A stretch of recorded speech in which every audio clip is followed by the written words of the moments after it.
Bienvenidos a un nuevo vídeo sobre el reglamento de las Warstorm series. Hoy empezaremos a ver el combate. Este apartado lo voy a dividir también en diferentes partes, cada vídeo dedicado a uno de los tipos específicos de combate en cuestión con algunos ejemplos. En el vídeo de hoy definiremos un poco cuáles son los tipos de ataque que se pueden producir en el juego, la secuencia de resolución de los ataques, aplicación de impactos y de bajas y algunas particularidades generales del combate. Vamos a empezar por ver los diferentes tipos de ataque. En el reglamento encontramos una tabla que nos lo pone perfectamente claro y que nos indica que hay tres tipos de ataque, en este caso realizados con tres tipos de munición diferente, que sería el ataque antitanque, el ataque antipersonas y la artillería. Cada uno de estos ataques tiene efecto sobre un tipo de unidad concreto y en la ficha el tipo de munición de que dispone cada unidad está identificado mediante unos cuadros de colores, como vimos. Por ejemplo, en estas fichas que tenemos aquí como ejemplo, tenemos una serie de cuadros de color amarillo, otros de color blanco y otros de color naranja. También podemos ver en esta parte, en este blindado, un cuadro de color rojo. Esto se correspondería, vamos a verlo un poquito más en detalle. Esto se correspondería con una propiedad de lanzallamas del vehículo. Esto es una regla específica que también tienen algunos ingenieros y sobre todo se utiliza en los asaltos. Pero los tres tipos de munición fundamentales que se usan para los ataques son el antipersona, que sería los factores de color amarillo. En este caso, pues aquí tenemos la infantería, caballería, ametralladoras y los vehículos armados o vehículos blindados que tienen también un factor de ataque antipersonas. El de color blanco es el factor de ataque antitanque, que como vemos, lógicamente, pues los vehículos blindados, algunos vehículos que disponen de algún tipo de cañón y artillería, sobre todo, que tiene propiedades anticarro específica, artillería específicamente antitanque, o la artillería de tiro parabólico, que también tiene la posibilidad de hacer fuego sobre vehículos blindados. Y por último, como decía, el tercer tipo de munición o tercer tipo de ataque es el de artillería, que viene indicado por los números de color naranja. Como vemos, pues lógicamente son piezas de artillería y de morteros. Pues bien, ¿quién puede atacar a qué? En este caso, las fichas que tengan un factor de color amarillo de ataque antipersona podrán atacar a otras fichas de infantería, caballería, armas de apoyo, fundamentalmente, y unidades de transporte. Las unidades que tienen capacidad de fuego antitanque, lógicamente, podrán atacar a lo que son vehículos que tengan un blindaje. Vemos, por ejemplo, aquí en la hilera superior, los diferentes vehículos tienen un número de color rojo, que esto significa su blindaje. Estos vehículos solo podrán ser dañados por fuego antitanque o por artillería. La artillería puede atacar a todo el mundo, a todas las piezas que están en el juego. Pero para realizar un daño a los vehículos deberá cumplir unas especificaciones de calibre y además pues realizar una tirada. Ya lo veremos en su momento. Como resumen o para repetir las diferentes características sería valor de combate o de fuego de color amarillo, ataque antipersona, que solamente puede dañar a unidades de infantería, de armas o de transportes, factor de color blanco, ataque antitanque, solo puede dañar a vehículos, y factor naranja,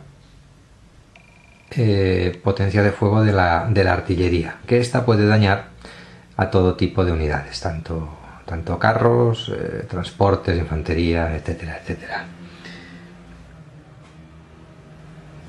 Bien, antes de empezar con la secuencia de la resolución de los ataques, vamos a dar un par de reglas o de normas que pueden seguir estos ataques y que son generales. La posibilidad de formar grupos de fuego. En este caso, ¿quién lo podrá hacer? Unidades que pertenezcan a una misma formación, que estén bajo mando o en el rango de mando de su oficial y que estén adyacentes. En este caso vamos a apartar un poco algunas fichas. Imaginemos que tenemos a estas dos unidades, las ametralladoras Maxim y la unidad de infantería. Bien, si en este caso no pertenecen a la misma formación, pero imaginemos que sí, están en rango de mando de su oficial y tienen el mismo factor de fuego. Pues bien, podríamos sumar este valor para formar un grupo de fuego conjunto sobre el mismo objetivo y dispararle a la vez. Recordemos, dentro del rango de mando, adyacentes y que pertenezcan a la misma formación. Otro aspecto que hay que tener en cuenta en cuanto al tema del combate es el rango efectivo de disparo de las unidades. Pues bien, es el superíndice que encontramos al lado del factor de combate. Vamos a acercarnos un poquito más y para verlo bien. En este caso vemos que la ametralladora Maxim tiene un 3 y las tropas de infantería tienen un 2. Este es el alcance efectivo, diríamos. En este caso son hexágonos. Por ejemplo, pues la unidad de infantería 1 y 2 puede alcanzar a estas casas, a este grupo de casas. La Maxim tiene un hexágono más de alcance y como vemos, vamos a retirar, por ejemplo, pues lógicamente en función del tipo de unidad y de su alcance, pues será mayor. Lógicamente un cañón de 150 milímetros tiene el factor de artillería bastante potente y un alcance de 8 hexágonos. El fuego antitanque que podría desplegar lógicamente es mucho más reducido. Un mortero, vamos a ver otra unidad de ejemplo. Aquí tenemos un mortero que tiene también 8 hexágonos de rango. Los vehículos blindados, pues en función más o menos del cañón que equipen, de su alcance. Vemos que el KV-1 tiene un factor de combate antitanque de 8 puntos y un alcance de 4 hexágonos, y fuego antipersona de 5 puntos y también 4 hexágonos de alcance. Bien, como decía, este es el alcance nominal o el alcance efectivo de las unidades. Todas las unidades pueden disparar hasta como mucho al doble de este factor. Pueden doblar su alcance, pero tiene una penalización, y es que el valor del fuego se reduce a la mitad. Por ejemplo, en este caso, pues el KV-1 podría disparar a otro tanque que estuviera situado hasta un máximo de 8 hexágonos de distancia, pero entre el quinto y el octavo su potencia de fuego se reduciría a 4 puntos. Igualmente, pues podría disparar sobre una unidad de infantería o un transporte que estuviera también hasta un máximo de 8 hexágonos. Y en este caso, la reducción, recordemos, lo habíamos comentado, de la potencia de fuego se redondea al alza. En este caso serían 2,5, redondeado al alza serían 3 puntos de factor de disparo hasta 8 hexágonos de distancia. En el caso de la artillería, pues pasaría lo mismo. Por ejemplo, entre 9 y 16 hexágonos el valor de potencia de fuego se vería reducido a 6 puntos, a la mitad.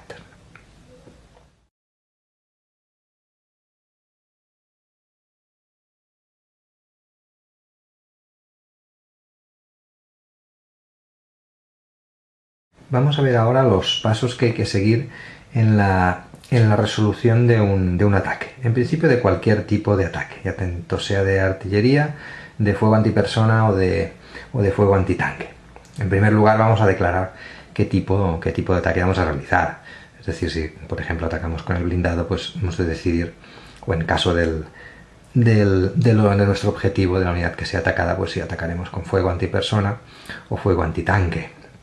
En el caso de esta pieza del 88, pues podemos atacar tanto con fuego de artillería, tiro parabólico, como fuego antitanque, del mismo modo que la pieza de 152 milímetros soviética. Pues bien, primeramente declararemos qué tipo de ataque vamos a realizar. Miraremos o mediremos la distancia hasta el objetivo, comprobaremos si la línea de visión no queda interrumpida y si podemos avistar o podemos detectar a la unidad sobre la que vamos a disparar, ¿no? En este caso la que va a ser atacada, ya que el ataque antipersona y el ataque antitanque solo se pueden realizar sobre unidades que han sido avistadas o detectadas. En cambio, la artillería sí que se le permite disparar sobre un objetivo o sobre un hexágono donde hay unidades que no hayamos detectado.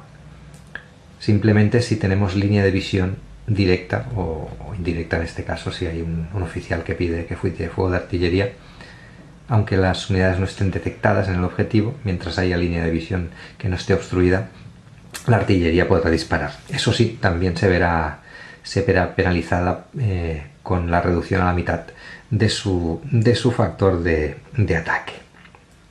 ¿Qué más? También hay una particularidad, que en este caso las unidades amigas sí que bloquean la línea de visión, o en este caso la línea de fuego, para fuego directo, antipersona o antitanque. En este caso, si fuera artillería, al ser tiro parabólico, pues las podríamos sortear. Pero si tenemos, en este caso, imaginemos que el carro de combate quiere disparar a la unidad de cañones enemiga, al tener en su línea de emisión justamente a una unidad amiga, este fuego queda bloqueado. Igualmente, del mismo modo,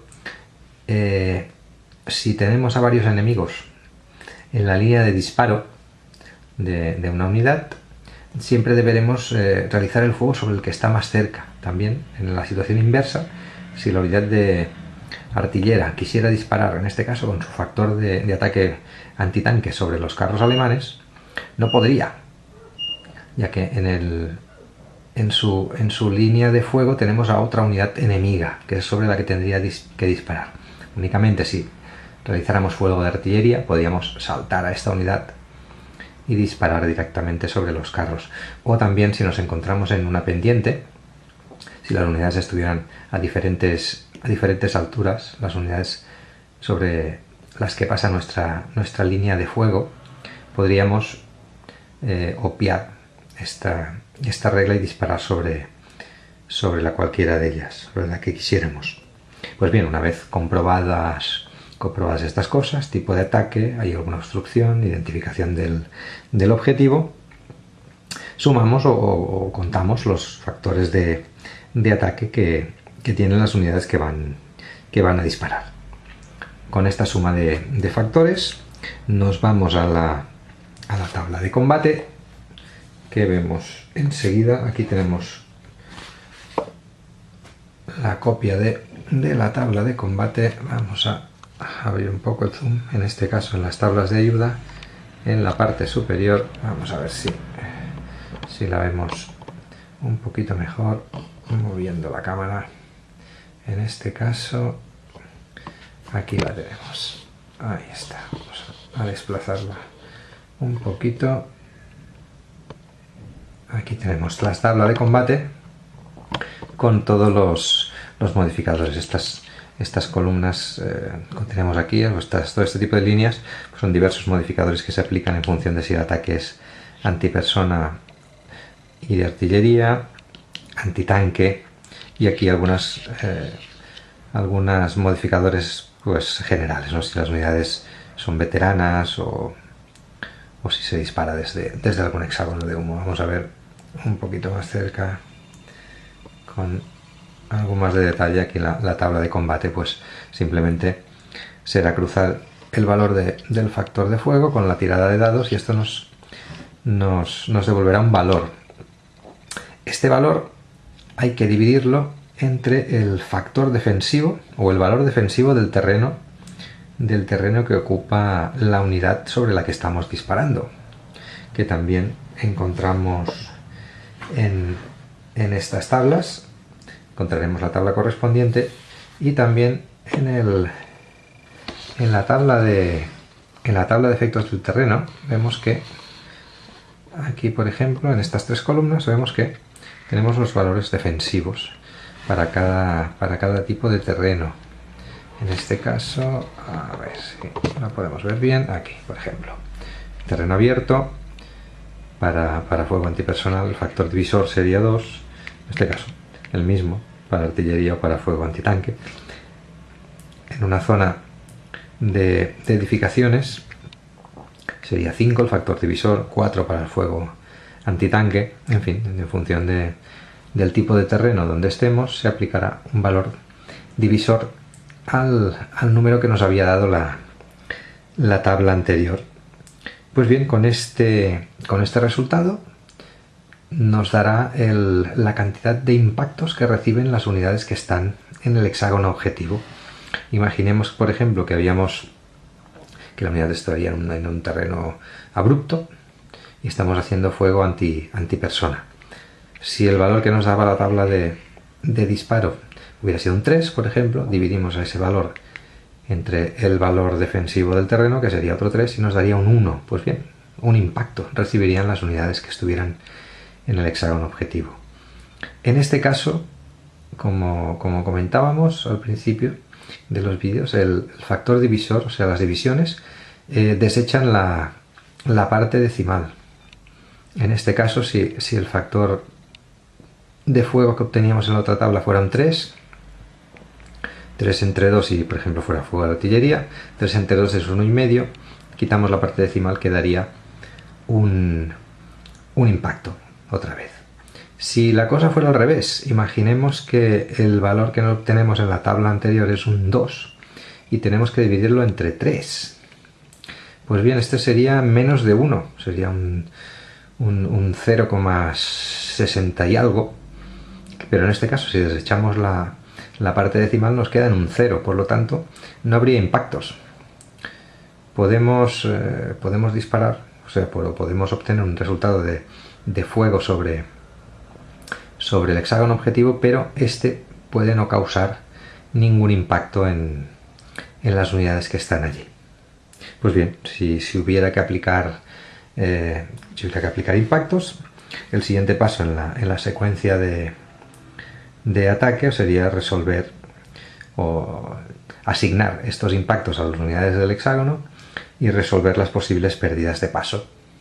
Una vez realizado esto, si es necesario, como vimos en el vídeo dedicado a la moral, si las pérdidas o los impactos tienen como resultado alguna situación donde se deba realizar un chequeo de moral, pues tocará hacerlo. Vamos a hacer un resumen de nuevo de toda la secuencia, que sería esta: declarar el tipo de ataque, ver la distancia, comprobar la línea de visión, el avistamiento de unidades, añadir los factores de fuego, si unidades individuales o grupos de fuego, como hemos comentado antes, ver la tabla de combate que tenemos aquí, aplicar los modificadores correspondientes y obtener un valor de ataque que dividiremos por el factor defensivo del terreno que ocupa la unidad objetivo. Si se obtienen impactos, los aplicaremos sobre las unidades que estén en el hexágono objetivo, y si hay bajas y es necesario hacer algún chequeo de moral, los realizaremos.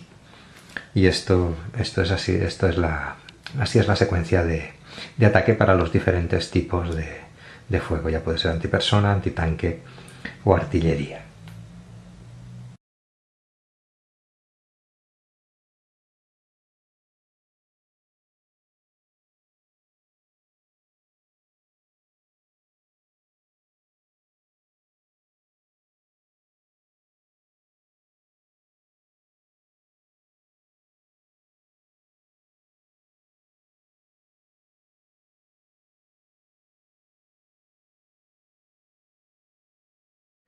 Vamos a ver ahora cómo asignamos los impactos a las unidades objetivo que ocupan un hexágono y también cómo asignaríamos las pérdidas de pasos en estas unidades. Por ejemplo, si una unidad está sola en un hexágono, pues no hay ninguna dificultad. Si el fuego que recibe es del tipo correcto, en este caso sería antipersona o artillería, pues todos los impactos que se produzcan los va a recibir la unidad. Si hubiera más de una unidad, por ejemplo, aquí tenemos a 2 unidades de infantería, pues se reparten de la manera más equitativa entre esas 2 unidades, siempre que tengan la misma cantidad de pasos. Si no, se debería realizar otro tipo de reparto. Por ejemplo, pues si una de estas unidades está completa y la otra vemos que está en este caso sería una de caballería, le ponemos un marcador de un paso perdido.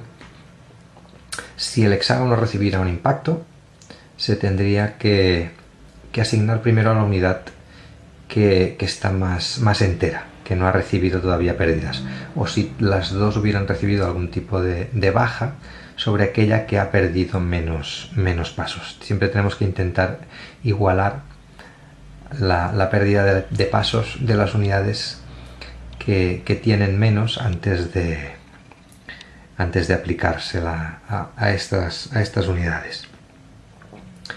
Del mismo modo, imaginemos que tenemos a esta unidad compartiendo hexágono con un carro de combate.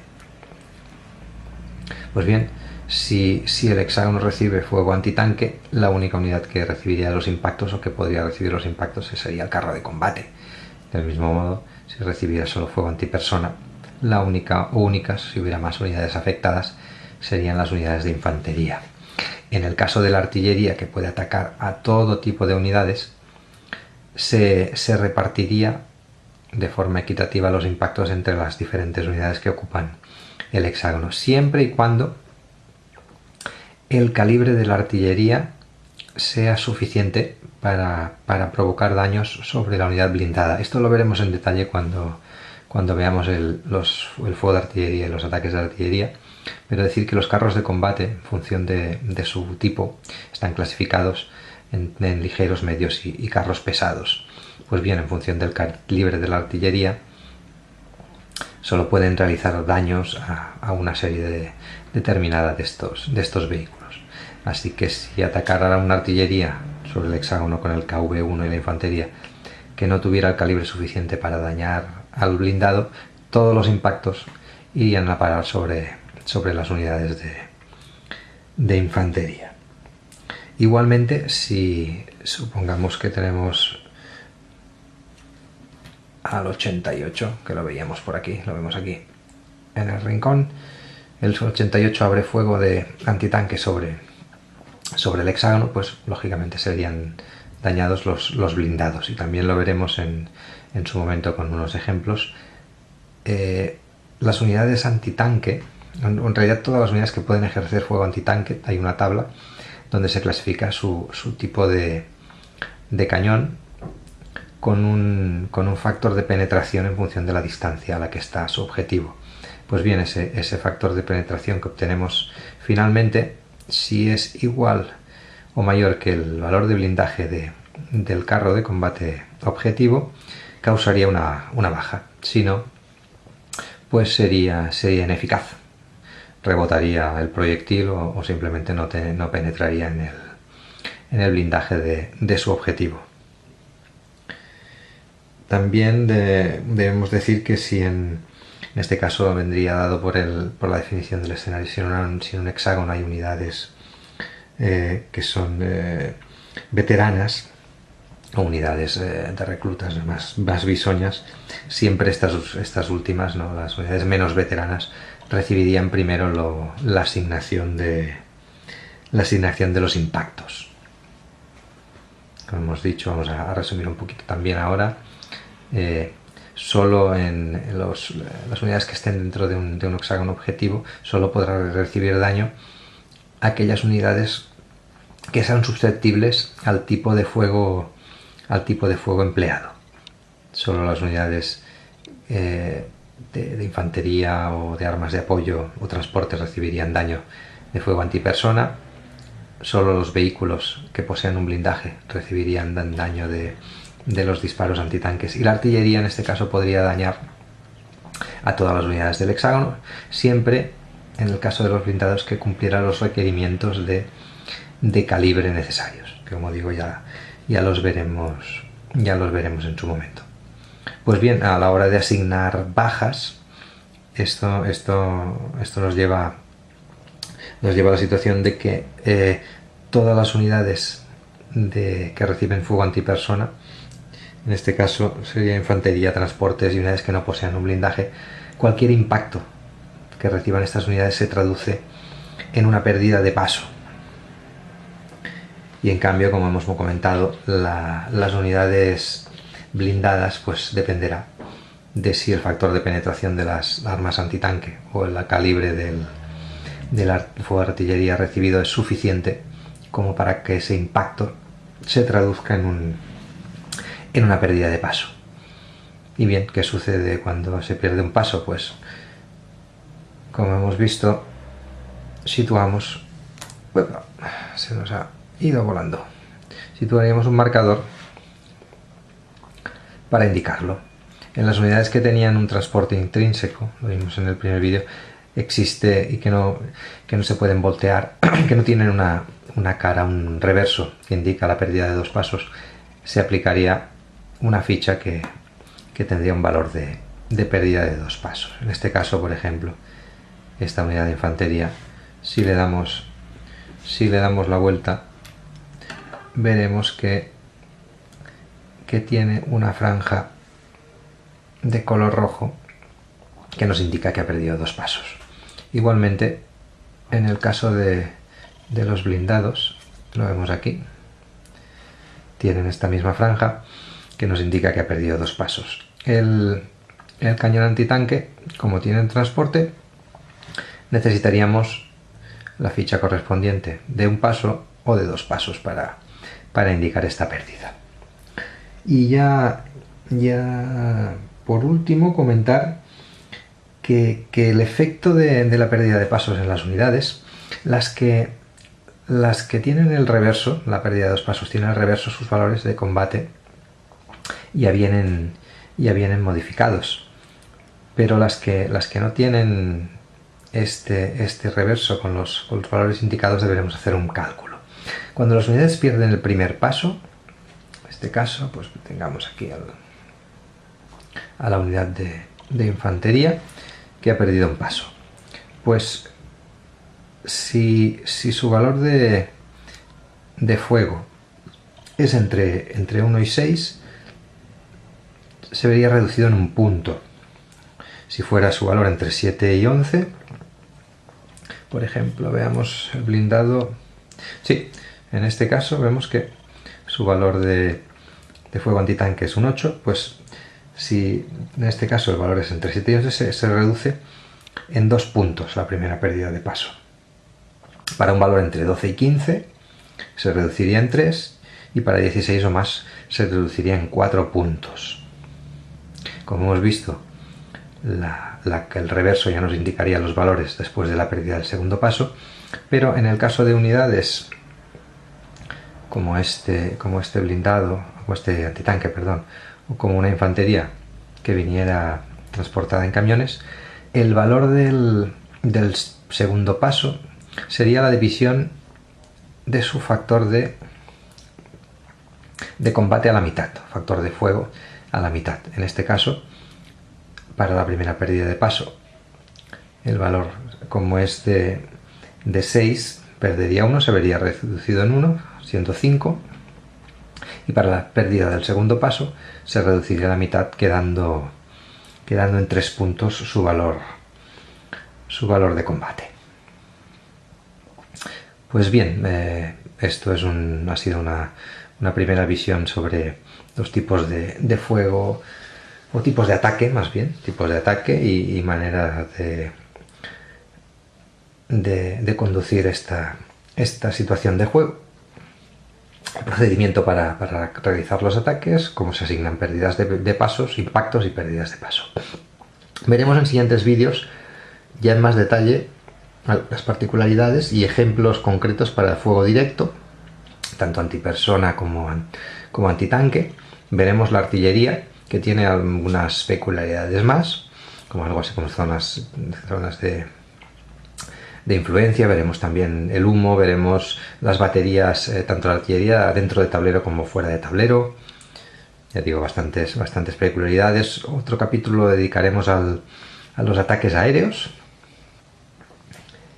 Y después ya pasaremos a lo que serían los diferentes tipos de asalto, que posiblemente también lo veamos en diferentes partes. Y esto englobaría toda la sección del combate, que como vemos es bastante amplia.